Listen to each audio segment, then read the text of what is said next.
Jonesy and Amanda. Jam Nation. Well, no denying the pressures on the Prime Minister over the next couple of weeks. Early voting has opened for The Voice. I think it closes at 6 o'clock tonight, actually, giving us the chance to vote in one of the biggest and most important referendums in our country's history. Also, the government's trying to ease the biggest cost of living pressure Australia has seen in decades. For updates on both these things, Prime Minister Anthony Albanese, hello. G'day, good to be with you. Great to talk to you again. So, apparently, does it close at 6 o'clock tonight, our chance to early vote? No, every day between now and October 14, there's early voting. People can just log on to the AEC website, aec.gov.au, and there's a little button you can press on, find your early voting booth, and you can press on that, put in your suburb, and it'll pop up where you can vote. All right. We've been on the journey with this with you from the get-go, and my stance hasn't changed on how I'm voting, and I am voting yes. And I've read everything that there is about it. I've read every part. I've read what the no argument is, what the yes argument is, but still in my mind, there's no argument. It's just, to me, it feels like it just should be yes. And I did a bit of, and I know you've banged on about this a fair bit, Albo, but since 1973, we've had 7 advisory boards from various governments, from Liberal and Labor, and each time a new government gets in, they get rid of the advisory board and they start all over again. That's where the wastage is. And then I'm thinking, well, hang on. In this Constitution, which says a voice, Aboriginal and Torres Strait Islander voice, this voice may make representations to the Parliament on matters relating to Aboriginal and Torres Strait Islander peoples. May. It's not will, it's may. I don't understand why people aren't understanding this may bit. May is not will. That's exactly right. And that's one of the changes that were made from the draft wording to make it very clear that there's no compulsion here. And when you read that together with the next clause that says the Parliament shall make laws relating to the Aboriginal Torres Strait Islander voice, including, that's an important word as well, including composition, procedures, etc. What that is doing is making it very clear the primacy of the Parliament. So all that people are being asked to vote for here is 2 things. One, to recognise a fact. It is a fact that there were people here before 1788. And that should be a source of pride for our nation, that we have the oldest continuous culture on earth right here that we share this continent with. So that's just a fact. And the second thing is a non-binding advisory committee that may give advice on matters that affect Indigenous people. And why would you want to do that? Because you get better outcomes when you listen to people who are actually directly affected by it. It's as simple as that. That's all it is. It won't change the way that our Parliament functions or laws are made. That will still be up to the government of the day. And that's why this is such a gracious and generous request that has come from Aboriginal people themselves. Met at Uluru in 2017 and said, you know what, the form of advice, the form of constitutional recognition that we want is one that has a bit of substance and something that lasts, which is give us a body that may be able to give that advice. And one that's not going to be changed. Either listen to it or not. But also one that's not going to be changed every 4 years when a government changes. Well, that's right. And that's why they want that security of enshrinement in the Constitution. And at the end of the day, both sides of politics are saying they support constitutional recognition. Both sides are saying that they want a legislated voice.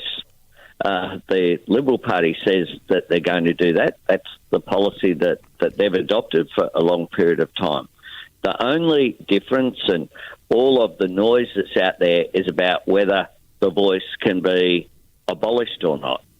And Indigenous people are saying we want the security of not putting in all this effort to create a body and to have that continuity, just to have someone come along and say, for whatever reason, people like Pauline Hanson, of course, would want it abolished at any time. And, we want that security. It can be changed, its composition and what it does, but there has to be an advisory body, which is just a recognition of Indigenous Australians. Other countries have had Indigenous seats. There are seats reserved for Maoris in New Zealand. So this is a really modest request. And that's why I sincerely hope that in the last 11 days that we have to go, people have a read of the question and decide, you know what, this is the right thing to do. I'm going to vote yes. Nathan Cleary, straight after winning the grand final, released a clip that said, "No voice, no choice. Come on, Australia, vote yes." What impact do you think that might have? Oh, look, I think if you look at Nathan Cleary, all of the sporting codes have all endorsed a yes vote. The NRL, the AFL, Basketball Australia, Netball, Football Australia, Rugby Union, Tennis Australia. Why they know that the way that those codes have worked is that they've got better relations when they've actually spoken to Indigenous people. So we've seen the rise of things like the All-Stars game at the beginning of a season is fantastic. So whether it's people like Nathan Cleary, who has put out such a strong statement, or whether it be Indigenous athletes like Latrell Mitchell and Cody Walker and Jonathan Thurston, and in AFL, people like Eddie Betts and Adam Goods, Greg Inglis, have all come out and very strongly supported the Yes campaign. And I just hope that people, particularly one of the things we're seeing with people like Nathan as well, is that younger people are really motivated by this. And I know that lots of people I've spoken to said, why are we even having a vote? I didn't realise that we didn't recognise Indigenous people in our Constitution, which, of course, is something that should have happened in 1901. But at that time, of course, we had some pretty bad policies towards Aboriginal Australians, and that's why this is really a catch-up. Every other country in the world has recognised its First Peoples except for Australia. And you know me, I'm not a Labor guy. I'm not a Labor voter. I'm not a wokey. I'm not a lefty. I'm not an elite. I'm an Aussie that wants a fair go. I get it. I totally get this. And I just don't... And the word may, it's not will, it's may. It's not... And if you're a white Australian, can I just say this? If you're a white Australian, you're losing nothing. You're losing nothing. You know, exactly. There's everything to gain here. It's like before the marriage equality vote, there was a view from some saying, it would ruin existing marriages. You know, people will be marrying harbour bridges and all this nonsense. Guess what? It just gave a group of people rights they didn't have and didn't impact others, except that we feel better about ourselves when we're more inclusive. So, yes, this is about respect for Indigenous Australians, but we'll also just feel better about ourselves as a country. And as a country, we've always got to look at enlarging ourselves. We can't shrink in on ourselves, and that's what a no vote will be. A no vote leads us nowhere. It's more of the same. We're living in no right now. There's an 8-year life expectancy gap. Yeah. And also a no victory, it just sounds hollow. You can't even celebrate a no victory. Well, it's such a kick to our psyche, I think, as Australia, if no gets up. I just, it's, no is now. We're living in no. Yeah, we're in no now.